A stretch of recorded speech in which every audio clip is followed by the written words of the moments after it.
Ukrainian authorities said Tuesday they have received the bodies of 64 defenders of the Azovstal steel plant in Mariupol in the latest body swap with Russia, after pictures have emerged of the conditions of the besieged works.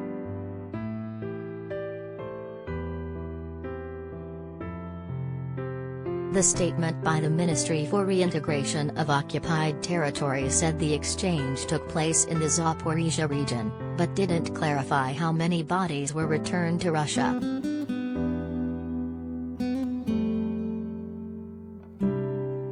It was one of the several body swaps the warring sides have conducted.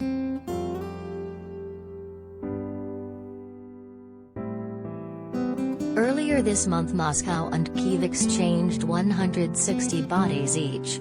Russian officials haven't commented on the exchanges, and there was no immediate confirmation from Moscow on the swap reported by Ukraine on Tuesday.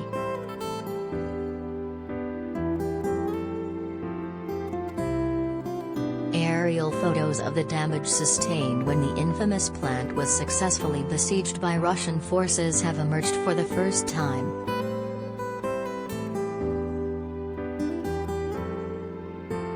Severely damaged structures and collapsed roofs were featured in the images released by Russia.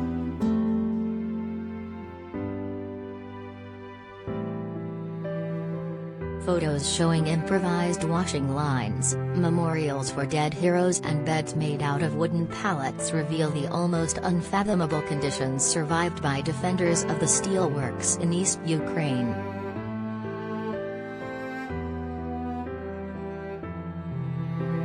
New images show the dingy rooms lived in by the plant's thousands of fearsome Ukrainian soldiers, many of whom died.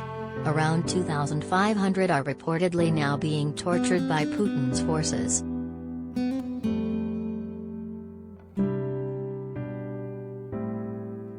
The immense industrial complex east of the Azov seaport in the heart of the Donbas was the site of the most intense fighting of Russia's invasion of Ukraine.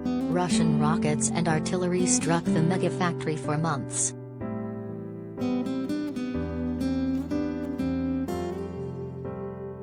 The siege of Mariupol, which killed an estimated 6,000 Ukrainians and 4,000 Russians, began on February 24, the first day of Putin's invasion.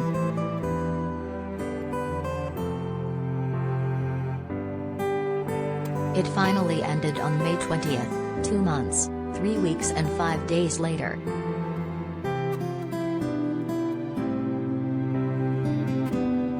Since Russian soldiers finally took full control of the steel plant, the way thousands of civilians and Ukrainian combatants live deep in its innards has been something of a mystery.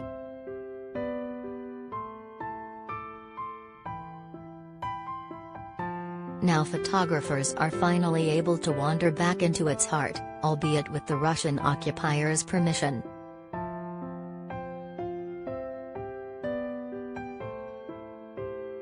It's not hard to tell which accessories come from before the Russian takeover, and which came after. A dartboard with President Zelensky's face, for example, certainly wasn't put there by Azovstal's Ukrainian defenders.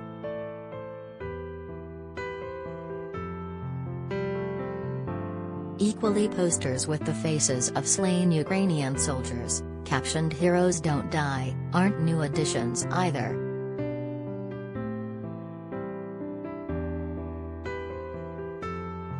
According to the former commander of the Ukrainian Azov National Guard, scores of bodies are still there.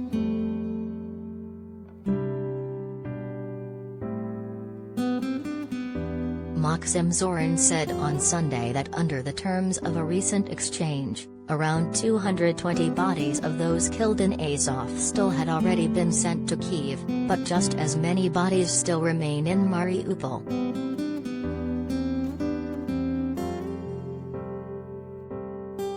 He said in a video posted to Telegram, talks are continuing about further exchanges, to return home all the bodies. Absolutely all bodies must be returned, and this is something we will work on.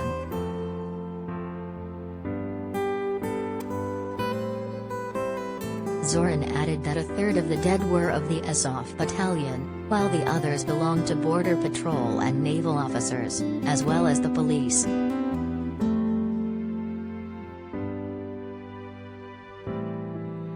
Hundreds of fighters holed up in the steelworks were taken into Russian custody in mid-May, but many were killed during Russian attacks on the plant and the city of Mariupol.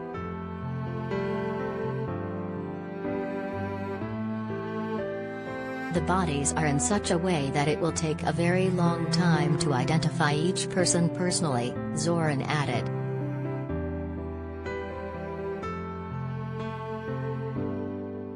DNA testing and servicemen's uniforms and insignia would be used to help with the identification, he said.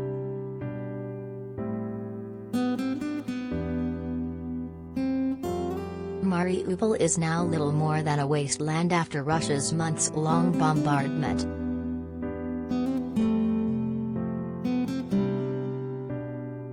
Putin's forces also blocked all humanitarian aid from entering the city, exacerbating food supply shortages inside the steelworks and in surrounding areas.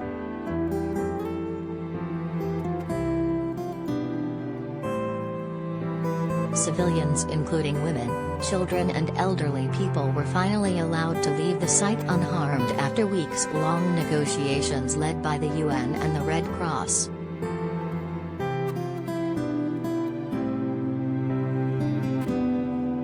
But not all of the steelworks' valiant defenders made it out of the tunnels underneath the wreckage.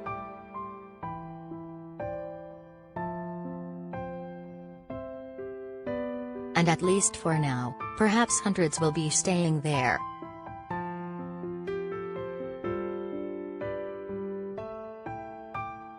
Advertisement.